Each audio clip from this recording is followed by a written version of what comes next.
આ ભાઈને રાતના બોલાવી અને 8 લોકો દ્વારા ઢોર માર મારવામાં આવ્યો અને આ વિડીયો જોતા એવું લાગે કે આ લોકોને કાનૂન કે વ્યવસ્થાનો કઈ ડર જ નથી।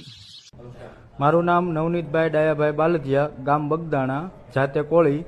બગદાણા ગામે અમુક સમય પહેલા ગુરુ આશ્રમ બગદાણાના અમુક ગેરવહીવટ મારી નજરમાં આવતા મેં આશ્રમના ટ્રસ્ટી લોકોને ધ્યાન દોર્યું કે ભાઈ અમુક વસ્તુ તમે જે કાંઈ કામકાજ થાય છે એ ખોટા પૈસા આશ્રમના સંસ્થાના વેડફાય છે એવી રજૂઆત મેં આશ્રમના ટ્રસ્ટીઓને કરી છે, જેમાં યોગેશભાઈ સાગર તો એ લોકો એમ કે તારે કાંઈ ગામનો વહીવટ ગામમાં રાખ, આશ્રમનો વહીવટ આશ્રમ કરશે।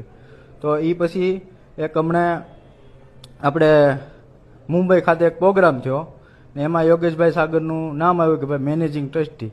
તો અમારે હાલમાં કોઈ ગુરુ આશ્રમ બગદાણામાં મેનેજિંગ ટ્રસ્ટી કોઈ થપાણા નથી, ટ્રસ્ટી છે બધાય।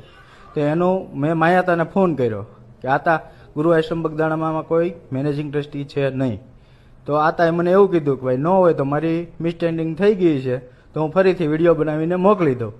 તો આતાએ એનો વિડીયો બનાવીને મને મોકલ્યો ને મેં અમુક ભાઈ મિત્રોને આપ્યો કે ભાઈ આ રીતનું થયું છે। તો પછી એમના દીકરાનો મારામાં ફોન આવ્યો કે ભાઈ તું ક્યાં છો? તો મેં એમ કીધું કે હું બગદાણા છું। તો એણે એવું મને કીધું તું ક્યાં છો, તને મળવાનું છે? તો મેં કીધું હું આશ્રમે છું। કે મેં પૂછ્યું તમારે શું કામ છે? તો એ કે હું હરૂભરું મળીને કહેશ। એના પછી રાજુભાઈ બોરડાનો ફોન આવ્યો, સરપંચ। તો એણે મને એવું કીધું કે ભાઈ શું છે આ બધું?